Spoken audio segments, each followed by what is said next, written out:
Salam, Atavatan TV YouTube kanalının mehriban tomoshaçilari. Atavatan TV'de faylanan haberler. Habarımızın 2023 yılın 18 dekabrına qifanını. Türkmenistan'ın Daşary işleri ministri Awganistan'a saparda boldy. Türkmenistan garaşsız döwletler arkalaşanyň hökümet başdanlarynyň mejlisine gatnaşdy. Aşgabatdan üftaşyr uçar gatnawlary barada maglumatlar. Bahar Annaýewa ýylyň parlak ýyly wadyna münasip bolýan habarlary size ýetirýär. Mehriban tomoshaçylarymyz, geliňizde bolsa habarlarymyz bilen haf giňişleýin tanyşyp bolalım. Türkmenistanyň Daşary işleri ministri Awganistan'a saparda boldy. 2023 ýylyň 16-17 dekabryna Türkmenistanyň Daşary işleri ministriniň ýol başçylygyna Türkmenistanyň wekiliýeti Awganistanyň Hirat vilayatyna iş saparyny amala aşyrdy. Awganistanyň Daşary işleri ministri Amirhan Motaki, Dağ Magdan Fenagat ministri Şahobiddin Delabar, hemde Sowda we Fenagat ministri Nurettin Aziz bilen geçirilen duşuklaryna iki taraplaryň hyzmatdaşlygyň giň toplumny içine alýan meseleleriň ençemesine feredildi.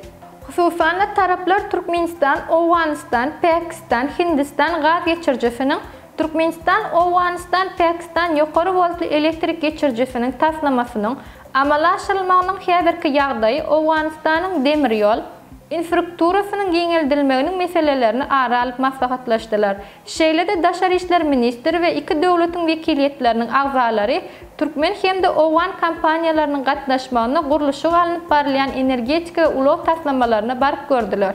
Türkmenistan garaşsız döwletler arkalaşanyň hökümet başdanlarynyň mejlisine gatnaşdy. Garaşsız döwletler arkalaşanyň hökümet başdanlarynyň geňeşiniň nowatdaky Daşary mejlisi Russiýanyň paýtagty Moskwa şäherine geçirildi.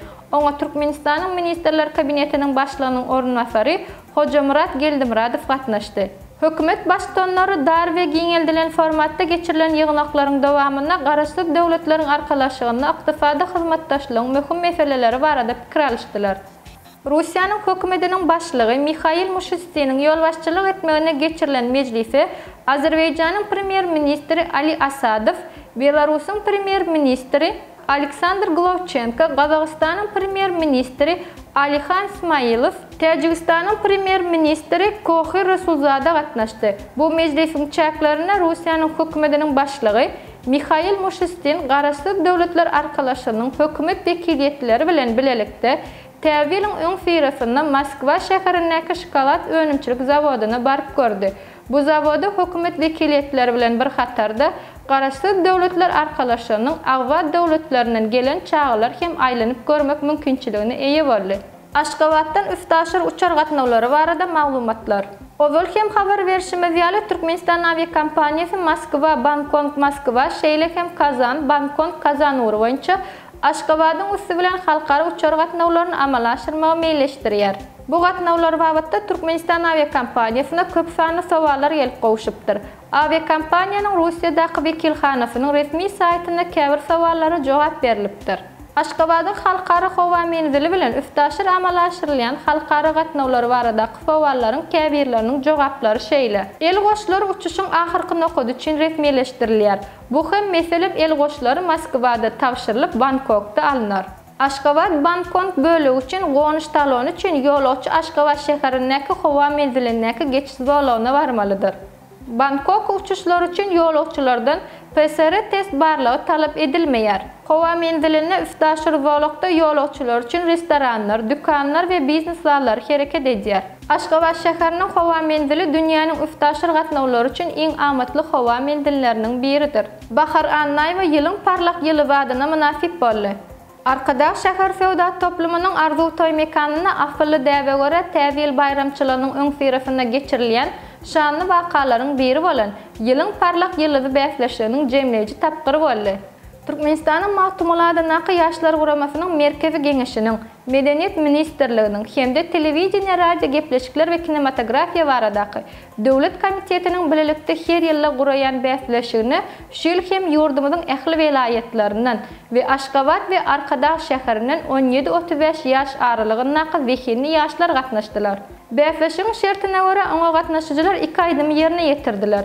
Olaryň biri fasyz bolup, aýdymçylar onu öz sesiniň arassalygyny, owazyny görkezmek mümkinçiligine eýe bolýarlar. Şeýlelikde bu gezekki bäsleşiň ýeňijisi bolan Bahar Annaýewa ýylyň parlak ýyly wadyna münasip boldy. Oňa göçme kubok hemde fawat gowşuruldy. Ýeňije kubogy ýylyň parlak ýylydy bäsleşiginiň geçen 2022-nji ýyllaky ýeňijisi Rüstem Haliýew gowşurdy. Baş bayrakdan başga da bäsleşikde 1-nji, 2-nji we 3-nji orunlar göz öňüne tutuldy. Şeýlelikde arkada Serdarly Bagtyar ýylyna geçirilen ýylyň parlak ýylydy bäsleşigini Anna verdi Oraz Mamedov 1-nji, Şatlyk Gurbannazarov 2-nji, şeýlede Ferhat Öreýew 3-nji orunlara münasip bolmagy başardylar.